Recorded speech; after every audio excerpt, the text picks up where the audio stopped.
बिस्मिल्लाहिर्रहमानिर्रहीम। स्टूडेंट्स, बहुत बहुत बहुत ज़्यादा अहम लेक्चर है आज का, क्योंकि आज के लेक्चर में मैं कोशिश करूँगा कि आप फंक्शन की डोमेन और रेंज को डिफ़ाइन करने के साथ साथ इस काबिल हो जाएं कि कोई भी फंक्शन दिया जाए तो आप उसकी डोमेन और रेंज ख़ुद से लिख सकें। बेटा, ये मैं बात आपको पहले बता रहा हूँ, इस बात को सीरियस लीजिए।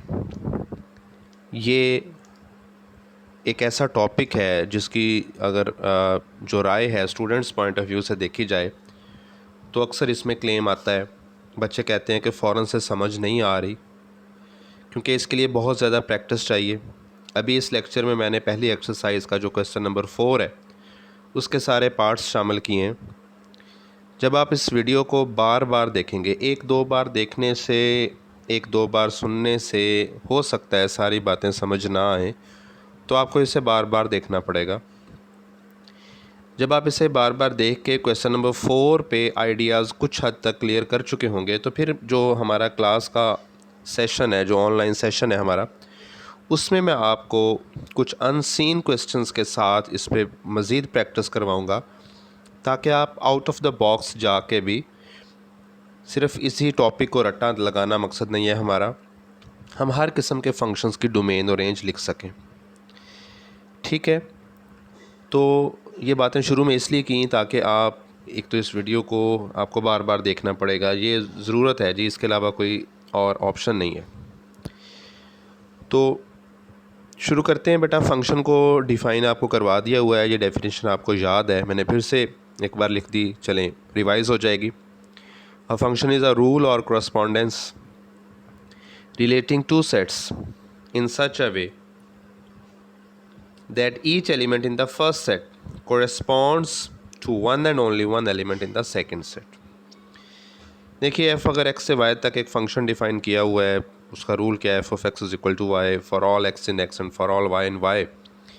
तो जो पहला सेट है ये डोमेन को रिप्रेजेंट कर रहा है, x डोमेन को रिप्रेजेंट करेगा और दूसरा जो है वो रेंज को रिप्रेजेंट करेगा। डोमेन और रेंज से जानने से पहले एक छोटा सा पॉइंट, एक जो हमारी डिस्कशन में अभी तक बचा हुआ आ रहा था, कि ग्राफिकली कैसे पता चलता है कि ये जो ग्राफ है वो फंक्शन का है या नहीं। तो इसके लिए एक टेस्ट है जिसे हम कहते हैं वर्टिकल लाइन टेस्ट। तो वर्टिकल लाइन टेस्ट क्या चीज़ है जी? If a vertical line intersects a graph in more than one point, it is not a graph of the function.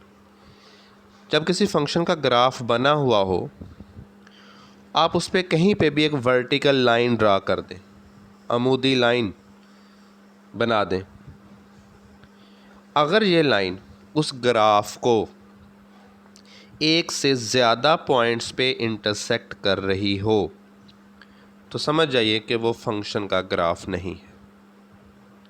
ठीक है, इसके लिए कुछ स्केच्स आपके सामने रखता हूँ जी। ये देखिए यहाँ पे, तो फिगर ए को ज़रा गौर से देखें। एक ग्राफ बना हुआ है, एक कर्व आपको बनी नज़र आ रही है। फिगर ए की बात हो रही है, मुझे इसे हाईलाइट कर लेने दें जी ज़रा। इस फिगर की बात हो रही है, इस ग्राफ की बात हो रही है जी। तो यहाँ पे एक डॉटेड सी लाइन लगी हुई है, यही वर्टिकल लाइन बनाएगी। इस ग्राफ पे कहीं पे भी आप ये वर्टिकल लाइन ड्रा कर दें तो आपके सामने है बिल्कुल कि ये सिर्फ़ और सिर्फ इसे एक ही पॉइंट पे इंटरसेक्ट कर रही है। तो ये टेस्ट इस बात की श्योरिटी देता है कि ये फंक्शन का ग्राफ है। इस ग्राफ को देख के आप डिसाइड कर सकते हैं कि it's a function. Figure B को देखिए, यहाँ पे भी एक स्ट्रेट लाइन का ग्राफ आपको नज़र आ रहा है और वर्टिकल लाइन उसे भी सिर्फ और सिर्फ एक पॉइंट पे इंटरसेक्ट कर रही है। सो ये ग्राफ भी फंक्शन का है। फिगर सी को देखिए ज़रा, यहाँ एक सर्कल बना हुआ है। मीन ग्राफ जो है उसका जो पाथ ट्रेस है वो सर्कुलर शेप है, सर्कल है। अब इस पर वही dotted line mean vertical line कहीं पे भी बना के देख लें, ये इसे दो पॉइंट्स पे इंटरसेक्ट करती है, एक से ज़्यादा पॉइंट्स पे इंटरसेक्ट करती है। इसलिए वर्टिकल लाइन टेस्ट की डेफिनेशन के मुताबिक ये फंक्शन का ग्राफ नहीं है। अच्छा, ज़रा बात करते हैं इस पर कि ऐसा हुआ क्यों। बेटा देखिए, आपको ये कहा हुआ है कि ऐसा रिलेशन फंक्शन बनता है जिसमें पहले सेट के तमाम एलिमेंट्स इस्तेमाल होने के साथ साथ हर किसी का इमेज यूनिक हो। एक एलिमेंट का एक से ज़्यादा जवाब नहीं होने चाहिए। तो यहाँ एक से ज़्यादा जवाब हैं, क्योंकि अगर फ़र्ज़ करें ये वाली जो पोजीशन है, ये यहाँ से एक्स एक्सिस यहाँ पे फ़र्ज़ करें अगर x की वैल्यू 2 है, तो इसका मतलब ये है कि उस पे y के 2 जवाब हैं। अगर ये 4 है तो ये शायद -4 हो। एक वैल्यू पे ज़्यादा जवाब आए हैं तो ये वर्टिकल लाइन उसे एक से ज़्यादा पॉइंट्स पे इंटरसेक्ट कर रही है। तो बात वो जो कंडीशन हमने पढ़ी हुई है फंक्शन के लिए मैच वहीं करती है, लेकिन ये ग्राफिकल वे है कि बने हुए ग्राफ से पता करना कि ये फंक्शन का है या नहीं। तो इसके लिए आपको वर्टिकल टेस्ट परफॉर्म करना होगा, वर्टिकल लाइन टेस्ट परफॉर्म करना होगा। वर्टिकल लाइन टेस्ट क्या है कि आप उस ग्राफ पे वो जो पाथ ट्रेस्ड है वहाँ पे उस पर कहीं पे एक वर्टिकल लाइन ड्रा करें। अगर वो से एक से ज़्यादा पॉइंट्स पे इंटरसेक्ट करती है तो वो फंक्शन का ग्राफ नहीं है। इसी तरह आप जो है वो फिगर डी को देख लें। यहाँ जो ग्राफ बना हुआ है, आपने जो वर्टिकल लाइन ड्रा की है, ये इसे 3 पॉइंट्स पे इंटरसेक्ट कर रही है। सो इट्स वेरी क्लियर कि ये भी फंक्शन का ग्राफ नहीं है। ठीक है, इस हवाले से कोई प्रॉब्लम हो तो आप मुझे क्लास में मज़ीद पूछ लीजिएगा। अब आते हैं जी डोमेन और रेंज की डेफिनेशंस की तरफ। बेटा डेफिनेशंस तो मैंने लिखी बहुत आसान दी हैं, तो इनको याद करना तो हरगिज़ मुश्किल नहीं है। हमें सिर्फ प्रैक्टिस करनी है डोमेन और रेंज निकालनी कैसियत। तो यहाँ मैंने डोमेन की डेफिनेशन ये लिखी है, the set of those values या the set of those points on which a function is defined. देखिए बाज़ औक़ात आप कहीं पे लिखा हुआ देखते हो जी कि वो जो इनपुट का सेट होता है वो जी कुछ आम सिंपल सी सेंस में हम ये कह रहे होते हैं कि जी वो वैल्यूज़ जो हम फंक्शन में दर्ज करते हैं वो डोमेन है। बेटा ये अल्फाज सही हैं लेकिन नामुकम्मल है, इनकम्प्लीट है। कैसे? देखिए मैंने आपके सामने एक फ़ंक्शन लिखा है f(x) = 1/x। अब दर्ज करने को देखिए मैं आपके सामने करता हूँ काम। इसमें अगर हम 0 दर्ज करना चाहें तो इसने कौन सा चीखना शुरू कर देना है, जवाब तो जो कोई ना कोई देगा। f(0) 0 तो दर्ज हो गया, लेकिन इसका मतलब ये नहीं है कि अब 0 मैंने दर्ज किया तो वो उसके डोमेन में भी शामिल हो जाएगा। नहीं, अब उसके दर्ज करने से जो जवाब आ रहा है वो एक्चुअली डिफाइंड है ही नहीं, वो अनडिफाइंड है। Something over 0 is infinity. तो फिर इस बात को क्लियर कीजिए माइंड में कि सिर्फ दर्ज करना काफ़ी नहीं, फ़िक्रे को मुकम्मल कैसे करना है कि दर्ज करने के साथ अगली शर्त क्या है कि जवाब डिफाइंड आए। ये मुकम्मल अल्फाज हैं डोमेन की डेफिनेशन के लिए। The set of those values, the set of those points on which a function is defined is called domain of that function. और याद रखिए बेटा, अगर कोई आपके पास रियल वैल्यूड फंक्शन है तो उसकी मैक्सिमम डोमेन क्या होती है? Set of R real numbers. किसी फंक्शन की डोमेन को लिखना हो तो आप यूँ लिख सकते हैं, डी के साथ छोटा f लिख सकते हैं अगर फंक्शन f है। जैसे मैंने पूरा लफ्ज़ डोमेन लिखा हुआ है तो आप शॉर्टली ये लिख सकते हैं। तो बात करने का मकसद ये है कि maximum possible domain is the set of R real numbers. ठीक है, ज़रूरी नहीं कि हर फंक्शन ने तमाम रियल नंबर्स पे डिफ़ाइन हो जाना है। जैसे यहाँ इस एग्ज़ाम्पल को अगर हम देखें तो ये जो आपके सामने आपको एक प्रॉब्लम नज़र आया कि अगर हम इस फंक्शन में x की जगह पे 0 दर्ज करते हैं तो उससे डिफाइंड वैल्यू नहीं मिलती। इसलिए हम कहेंगे कि 0 इस फंक्शन की डोमेन में कभी शामिल नहीं हो सकता। इसी वजह से बेटा जी इस फंक्शन की डोमेन मैंने क्या लिखी है, set of R real numbers except 0। 0 के अलावा बाकी तमाम रियल नंबर्स इसकी डोमेन है। 0 इस सेट की डोमेन में शामिल हरगिज़ नहीं है। ठीक है बेटे जी, ये बात समझ आ गई है। इसकी बहुत सारी प्रैक्टिस हमने आगे करनी है, हर फंक्शन के साथ ये डिफरेंट शेप होगी। साथ ही रेंज को भी डिफ़ाइन कर लेते हैं। Very simple, the set of all images, मतलब जो वैल्यूज़ जो पॉइंट्स डिसाइड हो गए हैं कि डोमेन बन गई है जी, जिन्हें दर्ज करने की इजाज़त हमें मिल गई है फंक्शन में, उनके दर्ज करने से आने वाले जो जवाबात हैं, जो इमेजेस हैं, वो हमारी रेंज है। आउटकम्स जो हैं हमारी वो रेंज हैं। और इस फंक्शन की रेंज पे अगर बात करें इसी फंक्शन की रेंज पे, तो मैंने अजीब सा कुछ लिखा है जी कि set of R real numbers minus zero. आपको बिल्कुल ऐसा लग रहा है जैसे मैंने सेम लिख दी है, वही डोमेन ही उठा के रेंज लिख दी है। ये सेम हो भी सकती है, चेंज भी हो सकती है। ये काफ़ी सारी शेप्स आगे डिस्कस करेंगे। फ़िलहाल यहाँ पे ये बताऊँ बेटा, रेंज के हवाले से मैं ये आपको कहना चाहता हूँ, देखिए ये बड़ा सेंसिटिव सा मामला है और इसके लिए बड़ी प्रैक्टिस चाहिए और बड़ी महारत चाहिए। आप जब किसी फंक्शन की रेंज डिसाइड करने लगो ना, आप उस फंक्शन को, उसकी नेचर को समझने की कोशिश करो ज़रा। आप उसकी पहचान करो कि वो बाय नेचर कैसा है, किस तरह का है, कौन से जवाब देने की सलाहियत रखता है, या उसका ये पहलू चेक कर लें कि वो कौन से जवाब नहीं दे सकता। ऐसा कुछ आपको उसके बारे में सोचना है। तो इस वक्त जो इस फंक्शन की शेप है 1/x, आप जानते हैं बेटा, जब ऊपर कांस्टेंट हो, कोई भी कांस्टेंट नंबर हो, नीचे जो मर्ज़ी वैल्यू दे लें, उसे जितना मर्ज़ी छोटा कर लें, वो कभी ज़ीरो नहीं हो सकता। तो मैं यही कह रहा हूँ कि इस फंक्शन से, इस फंक्शन की शक्ल, इस फंक्शन की नेचर कुछ ऐसी है कि ये हर वैल्यू जवाब में निकाल सकता है सवाए ज़ीरो के। ये ज़ीरो नहीं कभी हो सकता, क्योंकि ज़ीरो कब आता है? जब ज़ीरो किसी नंबर से मल्टीप्लाई हो, या फिर जब कहीं कैंसलेशन हो तो ज़ीरो बचता है। तो यहाँ ऐसी सूरत हाल नहीं है। नीचे x है, वैल्यू x की जगह पे आनी है, ऊपर फ़र्क कोई पड़ना नहीं। आप x की जगह पे जो भी नंबर दर्ज कर लें, ऊपर 1 ही रह रहा है, या ऊपर कोई भी कांस्टेंट रह रहा है। तो इस सूरत में इसका जवाब कभी ज़ीरो नहीं आ सकता। इसलिए मैंने लिखा है कि इसकी रेंज जो है वो क्या है, ज़ीरो के अलावा तमाम रियल नंबर्स। ऐसा कुछ नहीं सोच लेना कि जो डोमेन होती है वही रेंज होती है। ये आगे वाले क्वेश्चंस के साथ आपको पता चल जाएगा कि ये वेरी करती है। बहरहाल जहाँ मैच होगी ये अलहदा बात है, ठीक है। तो ज़रा ख्याल कीजिएगा जी इस बात का। आगे बढ़ते हैं इस टॉपिक में, और बहुत सारी चीज़ें हमें सीखने को मिलेंगी जी।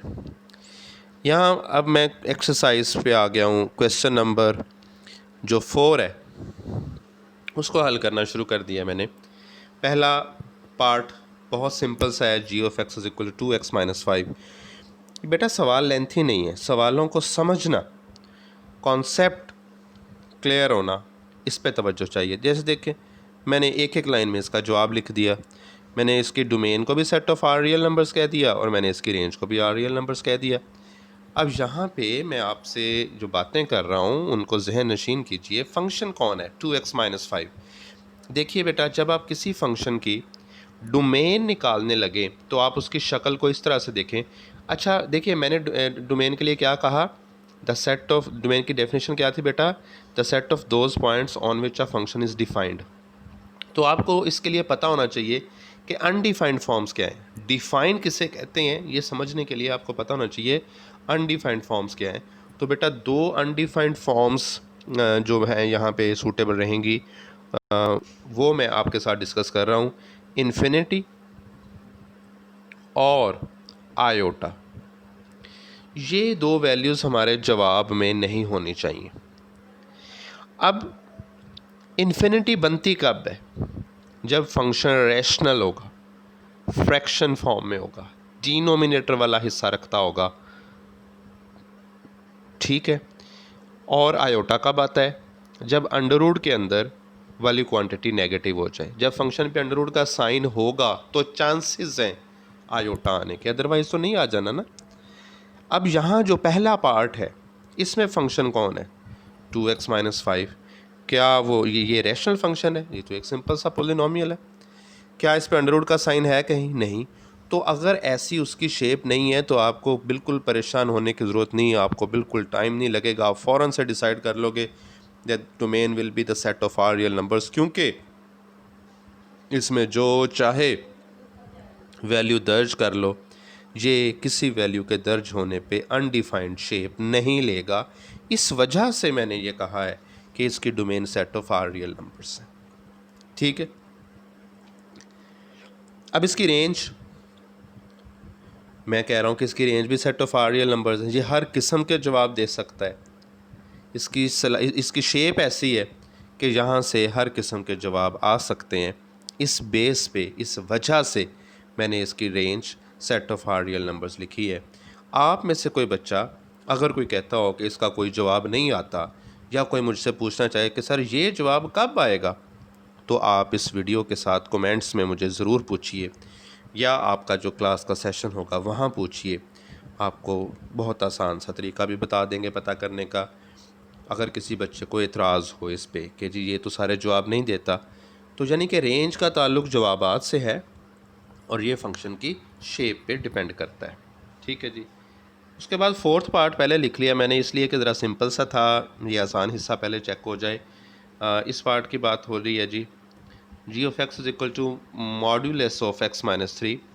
ये एब्सोल्यूट वैल्यू फंक्शन है, दो मॉड्स के साइन आपको नज़र आ रहे हैं।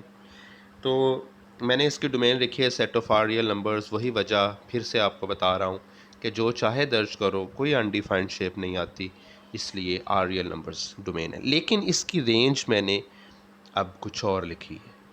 ये भी अच्छा हो गया कि ये ऐसा पार्ट सामने आ गया, क्योंकि अभी तक आपने जो केसेस देखे थे डोमेन और रेंज मैच कर रही थी, ऐसा ज़रूरी नहीं है बेटा। देखिए, आप उस फंक्शन में बार बार कह रहा हूँ, आपसे बार बार कह रहा हूँ कि भाई फंक्शन की शेप को समझें, उसकी नेचर से वाकिफ़ हों। मैं आपको ये कह रहा हूँ कि ये एब्सोल्यूट वैल्यू फंक्शन है। एब्सोल्यूट वैल्यू फंक्शन कौन सा फंक्शन होता है?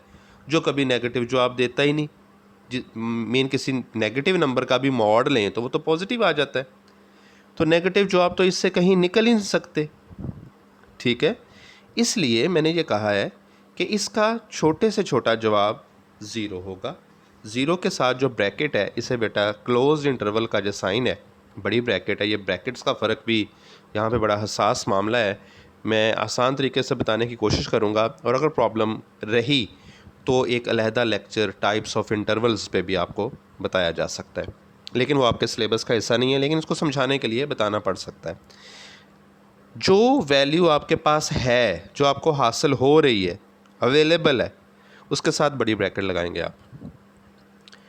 और छोटी ब्रैकेट का मतलब है उससे पहले या उससे आगे, जबकि बड़ी ब्रैकेट का मतलब है उस जगह पे आप खड़े हैं, वो आप ही की है। तो इसलिए मैंने कहा इसके जवाब positive half of real line होगा।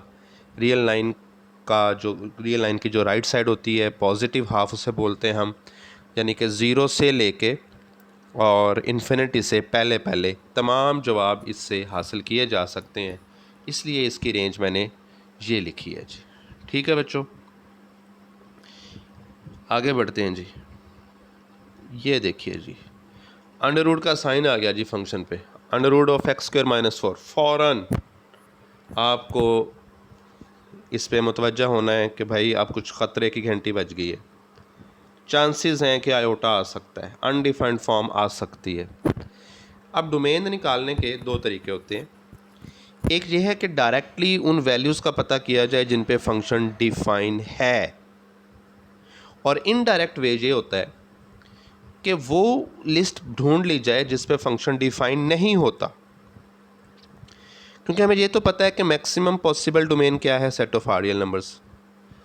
अब अगर हमें पता है कि हमारा फंक्शन इन चंद वैल्यूज़ पे डिफाइन नहीं हो रहा, तो हम कहेंगे कि भाई रियल नंबर में से इनको निकाल दो और बाकी वालों पे डिफाइन रहेगा, तो बात तो उधर ही आ जाएगी। लेकिन ये इनडायरेक्ट वे कहलाता है, तो मैं इनडायरेक्ट वे यूज़ करवा रहा हूँ आपको, ये थोड़ा ईजी है। तो मैं यहाँ पे ये चेक करने लगा हूँ। मैंने यहाँ पे लिखा g of x is not real. यहाँ पे नॉट रियल लिख लें, अनडिफाइंड लिख लें, कॉम्प्लेक्स लिख लें, सेम मीनिंग। ये अनडिफाइंड कब होगा, मीन आयोटा आने की पॉसिबिलिटी कब बनेगी? जब अंडर रूट के अंदर वाला एक्सप्रेशन नेगेटिव होगा। और मैथ में बेटा किसी वैल्यू को, किसी एक्सप्रेशन को नेगेटिव कहना हो तो उसे लेस देन ज़ीरो कह देते हैं। जैसे मैंने कहना हो एक्स इज़ नेगेटिव, तो मुझे लिख लेना चाहिए x is less than zero, क्योंकि ज़ीरो से छोटे नंबर्स नेगेटिव होते हैं। ठीक है, तो इसलिए मैंने एक्स स्क्वायर माइनस 4 को लेस देन ज़ीरो डील किया। अब इस एक्सप्रेशन को थोड़ा सा आगे हल करने पे हमें पता चल जाएगा कि ये नेगेटिव कब कब रहेगा। तो देखिए, ये चंद स्टेप्स आप देखें तो यहाँ से पता चला x is less than 2 greater than -2। -2 से बड़ी और 2 से छोटी वैल्यूज़ पे ये एक्सप्रेशन नेगेटिव रह रहा है, तो अंडर रूट के अंदर होने की वजह से ये आयोटा देने का बायस बन रहा है। तो ये अभी हमने उन वैल्यूज़ की लिस्ट पता कर ली है, या वो एक टुकड़ा नंबर लाइन का ढूंढ लिया है जिस पे ये फंक्शन डिफाइन नहीं रहता।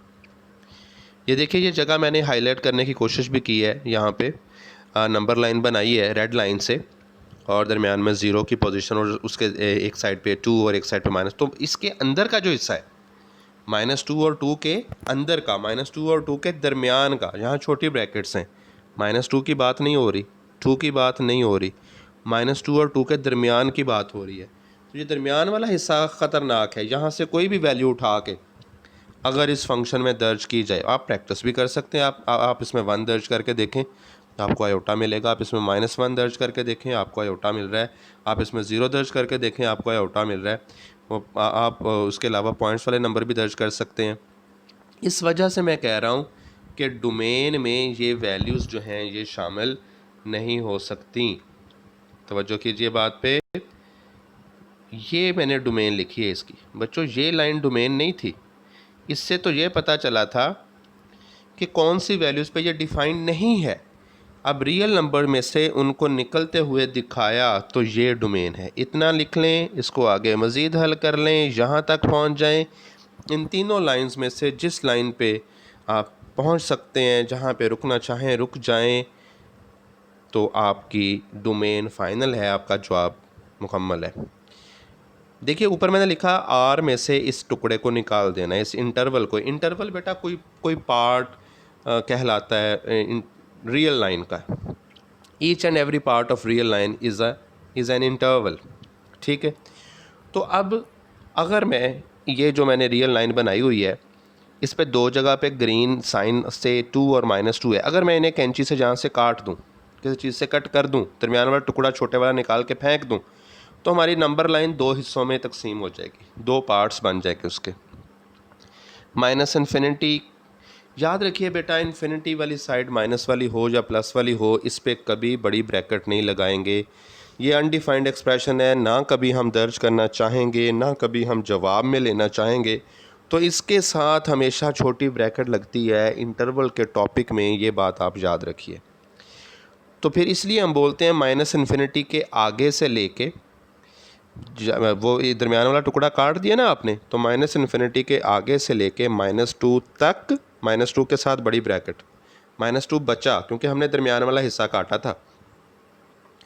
और यूनियन के साथ फिर आगे मैंने लिखा है कि आगे फिर बात कहाँ शुरू होगी, दूसरा पीस कहाँ से मिलेगा जी हमें, 2 से लेके 2 है हमारे पास, 2 के साथ बड़ी ब्रैकेट है इन्फिनिटी से पहले। तो इन दोनों को इकट्ठा करें, इनमें कोई गैप नहीं है, तो बाई चांस ये इकट्ठे भी हो रहे हैं, इसलिए फिर इन्हें मैंने गलती होगी जहाँ पे थोड़ी सी लिखने में मेरे से, मैं इसकी करेक्शन कर दूँ जी। इस हिस्से को ये सही नहीं लिखा गया हुआ बेटा जी, ये बनेगा -इन्फिनिटी टू इन्फिनिटी। ये इनकी बनेगी, इनको हल करने से यूनियन बनेगी, और यही set of R real numbers होता है, आप इसे आर लिख सकते हैं। ठीक है जी, ये करेक्शन भी आपने कर लेनी है। समझ आ गई है बच्चों सबको? ठीक है, आगे बढ़ते हैं जी।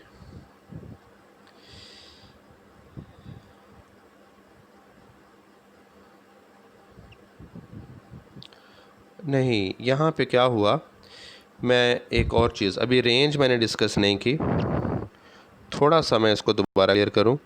इसकी डोमेन मैंने यहीं पे रोक दी, ये लाइन रेंज के लिए थी, तो इसको आगे आप अगर लिखना चाहें तो -इन्फिनिटी और कॉमा लगा के इन्फिनिटी लिख सकते हैं, और इसको आप set of R real numbers भी कह सकते हैं। ये दो लाइंस लिखना यहाँ पे मिस हुई हैं, क्योंकि ये जो रेड के साथ लिखी हुई लाइन है ये वाली, ये तो रेंज से रिलेटेड है।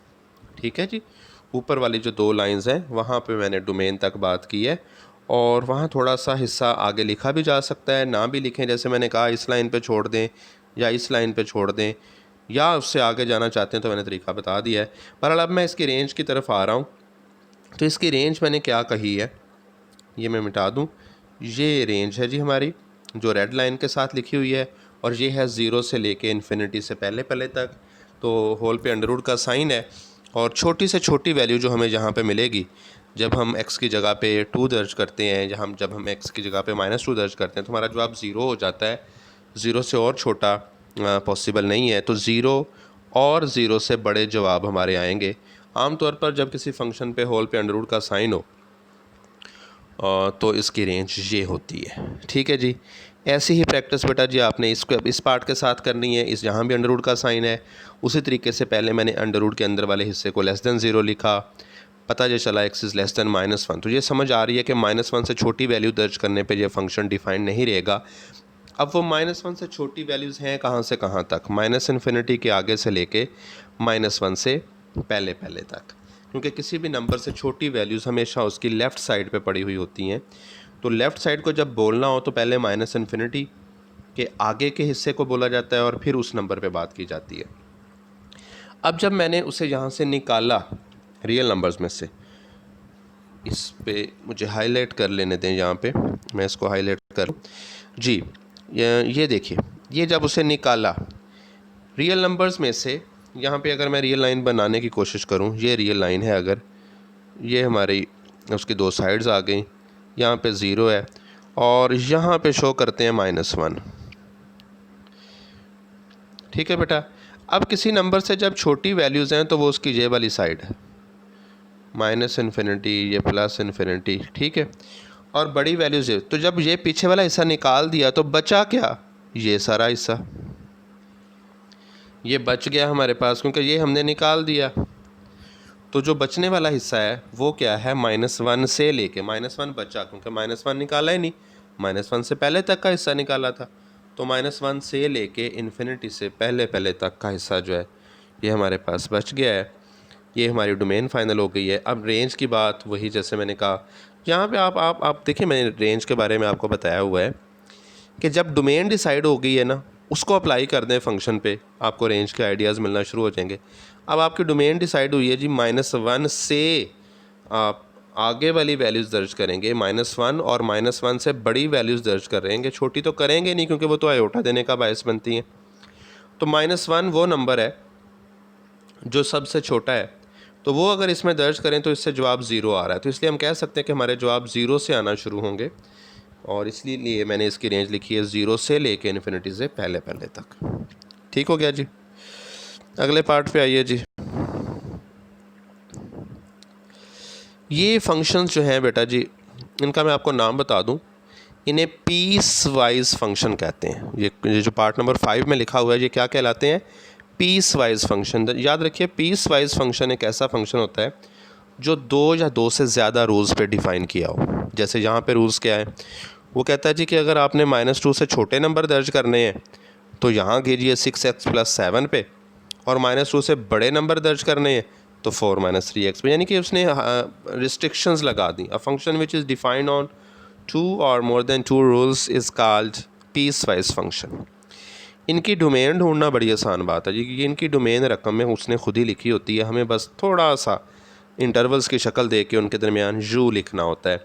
जैसे यहाँ देखिए, यहाँ पे वो लिख रहा है रकम के अंदर कि आप यहाँ तक, और ये आपकी वैल्यूज़ दर्ज करने की हद है। तो वैल्यूज़ दर्ज करना ही तो डोमेन है। अब मैंने इसका इंटरवल बनाया, ये इसका इंटरवल है, क्योंकि वहाँ लिखा हुआ था x इज़ लेस देन और इक्वल टू -2। मैं आपको आसान लफ्ज़ों में बताने लगा हूँ, ये बातें मेरी याद रखना। जब किसी नंबर से छोटी वैल्यूज़ लिखनी हो तो लिखना शुरू करें -इन्फिनिटी से। पहले आप किसको लिखें, -इन्फिनिटी को, कॉमा लगाएं, फिर उस नंबर को लिख दें। अब -इन्फिनिटी वाली साइड पे तो हमेशा छोटी ब्रैकेट। अब इसके साथ कैसे पता चलेगा कौन सी ब्रैकेट, अगर आपके उस एक्सप्रेशन में इक्वल का साइन हो तो आप अपने इस नंबर के साथ बड़ी ब्रैकेट लगा दें, अगर इक्वल का साइन नहीं है तो आप छोटी ब्रैकेट लगा दें। यानी कि अब आपने नंबर्स लिखने थे -2 और उससे छोटे, तो वो -इन्फिनिटी के आगे से लेके -2 तक का हिस्सा है, इसलिए हम कह सकते हैं कि ये इंटरवल बनेगा। अब दूसरी बार लिखा हुआ है -2 लेस देन x। अगर आप इसको यूँ ज़रा इस साइड पे लिख लें तो ये बनेगा x greater than -2। x greater than -2 का मतलब है -2 से बड़ी वैल्यूज़ ढूंढनी है। किसी नंबर से, ये फ़िक्रा भी याद रखने वाला है, किसी नंबर से बड़ी वैल्यूज़ लिखना हो, पहले उस नंबर को लिखें और कॉमा लगा के आगे इन्फिनिटी लिखें प्लस वाली। फिर सुन लें, किसी नंबर से बड़ी वैल्यूज़ लिखनी हो तो पहले उस नंबर को लिखें, कॉमा लगाएं और आगे प्लस का इन्फिनिटी लिख दें। प्लस इन्फिनिटी वाली साइड पे तो छोटी ब्रैकेट आनी ही आनी है। यहाँ क्यों छोटी ब्रैकेट लगाई, क्योंकि -2 यहाँ इस एक्सप्रेशन में इक्वल का साइन नहीं है, यहाँ देख लीजिए इक्वल का साइन नहीं है, इसलिए -2 के साथ छोटी ब्रैकेट आएगी। -2 से बड़ी वैल्यूज़ लिख रहे हैं हम, -2 को नहीं लिखना चाह रहे। तो बेटा ये दो इंटरवल्स बनने की देर है, आप इन दोनों इंटरवल्स का यूनियन लगा दें, इनके दरमियान u लिख दें, तो ये आपकी डोमेन फाइनल हो गई है इस फंक्शन की। ठीक है, पीस वाइज फंक्शन की डोमेन आसान है, सिर्फ आपको इंटरवल्स बनाना आ जाए दिए गए एक्सप्रेशन से तो कोई मसला नहीं होता। अब जी आगे चलते हैं, तो यहाँ पे इसकी रेंज पे बात करते हैं। रेंज के लिए मैं ये चाहूँगा कि आप उस फंक्शन को, वो जो ऊपर नीचे दो हिस्सों में लिखा हुआ था, उसको एक ही लाइन में लिख लें, क्योंकि हम उनके जवाब लिखना चाहते हैं। तो देखिए रेड कलर के साथ मैंने लिखा हुआ है, दोनों के इंटरवल्स उनके अंदर हैं और दरमियान में u का साइन है। अब देखिए इस हिस्से पे हमें पता है कि हमने यहाँ से यहाँ तक की वैल्यूज़ दर्ज, इसने यहाँ दर्ज होके जवाब देने हैं और इस हिस्से ने यहाँ दर्ज होके जवाब देने हैं। ठीक है, तो इसके लिए भी आसान तरीका बताने की कोशिश करते हैं जी आपको। ये वैसे काफ़ी डिस्कशन इस पे हो सकती है। देखिए बच्चे परेशान ये होते हैं कि जी -∞ के आगे से वैल्यू दर्ज करनी है, तो जी कौन सी करें जी, ये तो मुश्किल है। अब जिसको बोलेंगे उसके दाएं बाएं भी कुछ ना कुछ होगा, तो कुछ रहना नहीं चाहिए। तो इसका हल ये है, -∞ है तो जवाब भी वहीं से शुरू करें, -∞ वाली साइड से कॉमा लगाएं, और आखिरी नंबर जो अगर आपके पास जहाँ पे -2 है उसको दर्ज करें, x की जगह पे -2 दर्ज करें, तो -12 + 7 से -5 बचेगा, तो -5 लिख लिया आपने। और जो ब्रैकेट आपके उस नंबर के साथ है वही ब्रैकेट उसके जवाब के साथ दे दें। मतलब कहने का कि जो वैल्यू आपके पास दर्ज करने काबिल है, ज़ाहिर बात है उसका जवाब भी हासिल है, और जो वैल्यू दर्ज कर नहीं सकते थे उसका जवाब भी आ नहीं सकता, इसलिए सेम ब्रैकेट दें।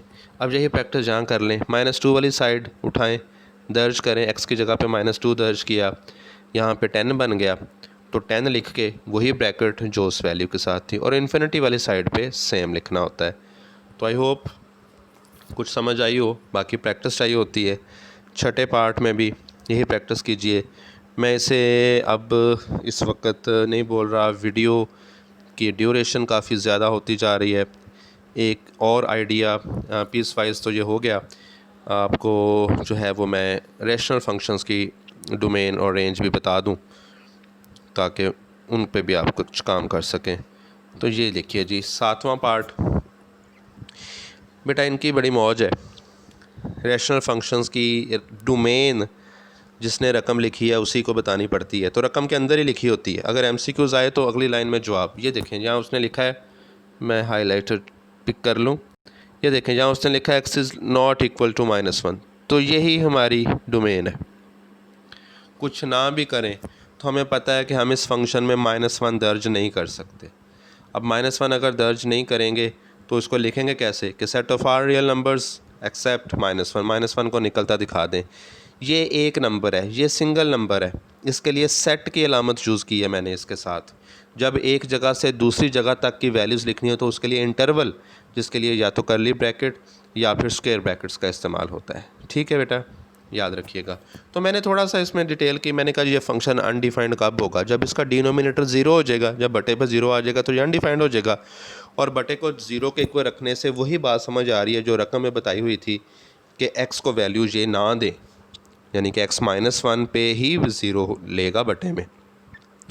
तो इस बेस पे ही हमारा फ़ैसला हुआ है कि इसकी डोमेन जो है वो -1 नहीं हो सकती। -1 के अलावा बाकी सारी वैल्यूज़ डोमेन में शामिल है। एक और बात बेटा, जब इस तरह के रैशनल फंक्शंस की आप रेंज निकालने लगें तो अगर वो अपनी लोएस्ट फॉर्म में नहीं हो, अगर वो अपनी सिंपलेस्ट फॉर्म में नहीं हो, तो उनको सिंप्लीफाई करें। जैसे मैंने यहाँ थोड़ी देर के लिए g(x) दोबारा लिखा, डोमेन के लिए ज़रूरी नहीं, रेंज के लिए। तो मैंने यहाँ ऊपर एक क्वाड्रेटिक एक्सप्रेशन था उसे फैक्टराइज़ किया, और यहाँ पे आप इसके जो कॉमन फैक्टर्स हैं उनको कैंसिल कर दें, x+1 से कट गया। यहाँ पे थोड़ी सी मिस्टेक हो गई जी, मैं इसकी सेटिंग करता हूँ। देखिए जी, आय हाय, एक मिनट बेटा जी, अब ज़रा x+1 से कट गया तो हमारे पास x+2 बचेगा जी। क्या बचेगा? x+2। अब ज़रा बताइए क्या डिसाइड हुआ था इस फंक्शन में, क्या दर्ज नहीं कर सकते? इस फंक्शन में हमने अभी डोमेन में डिसाइड हुआ था कि हम -1 दर्ज नहीं करेंगे। अगर -1 दर्ज करें, अब नए इमेज को देखें, g(x) अब किसके बराबर है? x+2 के। अगर यहाँ पे मैं x की जगह पे -1 रखूँ तो जवाब क्या आता है? 2 - 1 कितना आएगा? 1। तो अब मैं ये कहूँगा कि इस फंक्शन का जवाब 1 नहीं आएगा। क्यों? क्योंकि -1 तो दर्ज नहीं करना। फंक्शन की जो नई शक्ल है, जो नया इमेज है आपके सामने, वो क्या है? वो है x+2 सिंपल होने के बाद। अब पहले डिसाइड ये हो गया था कि हम इस फंक्शन में -1 दर्ज नहीं करेंगे। अगर यहाँ इस सिंपलेस्ट फॉर्म में दर्ज करते हैं तो उससे जवाब 1 आता है। इसलिए अब हम कहेंगे कि 1 नहीं आ सकेगा, क्योंकि 1 को तो दर्ज होने की इजाज़त ही नहीं है। 1 तो डोमेन में ही नहीं जो है वो मौजूद ही नहीं है डोमेन में। ठीक है, तो इस तरह से इनकी रेंज निकाली जाती है। आपको जो बात समझ आ गई है, यहाँ करेक्शन भी मैंने कर दी है, नोट्सों पे थोड़ी सी मिस्टेक थी तो ये मैंने करेक्शन कर दी है जी। ठीक है, आगे बढ़ते हैं जी। दूसरे पार्ट को भी फिर मैं डिस्कस कर देता हूँ। और उसी तरह से रैशनल फॉर्म है और रकम में उसने कहा कि जी आप इसमें 4 दर्ज ना कीजिए, तो इसीलिए हमें आसानी हो गई कि जी इसकी रेंज क्या होगी, सॉरी डोमेन क्या होगी? आर रियल नंबर्स एक्सेप्ट 4 के अलावा बाकी सारे। ठीक है, अब मैंने इसके जो ऊपर वाला हिस्सा है उसको फैक्टराइज़ किया, कैंसिल किए कॉमन फैक्टर्स। तो यहाँ से देखिए आपने अभी डिसाइड किया था जी कि हम 4 दर्ज नहीं करेंगे इसमें। यही डिसाइड हुआ था बेटा कि 4 दर्ज, देखिए ऊपर आपको नज़र आ रही है डोमेन के 4 दर्ज नहीं करना। लेकिन अब इसका नया इमेज कौन है सिंप्लीफिकेशन के बाद? x+4। अगर यहाँ 4 दर्ज करें तो जवाब क्या आएगा? 8। इसलिए मैंने कहा कि इसका जवाब 8 नहीं आएगा। ये बात समझ आ गई आपको? रेशनल फंक्शंस की रेंज किस बेस पे डिसाइड होती है, ये मैंने आपको तरीका समझाया है बेटा। अगर आपको इसमें किसी चीज़ की समझ नहीं आई हो तो इस पर हम बहुत सारी बातें करेंगे इंशाल्लाह। अपने अगले 2 लेक्चर्स शायद हमें इस पर प्लान करने पड़े, इसके लिए बड़ी प्रैक्टिस चाहिए। लेकिन उन लेक्चर्स तक आने में, उन लेक्चर्स पे क्वेश्चंस करने में तभी आपको क्लियरेंस मिलेगी जब आप इस वीडियो को बार बार देखेंगे। क्योंकि मैंने कोशिश तो पूरी की है समझाने की, लेकिन एक बार सुनने से नहीं, आपको इसे बार बार सुनने से फिर जाके जो है वो समझ आएगी। तो आप बार बार देखिए इस वीडियो को, और अगर किसी बात की समझ नहीं आए तो उन चीज़ों को नोट करें और क्लास के सेशन में मेरे से पूछ लीजिए। बहुत शुक्रिया, बहुत शुक्रिया। अल्लाह हाफ़िज़।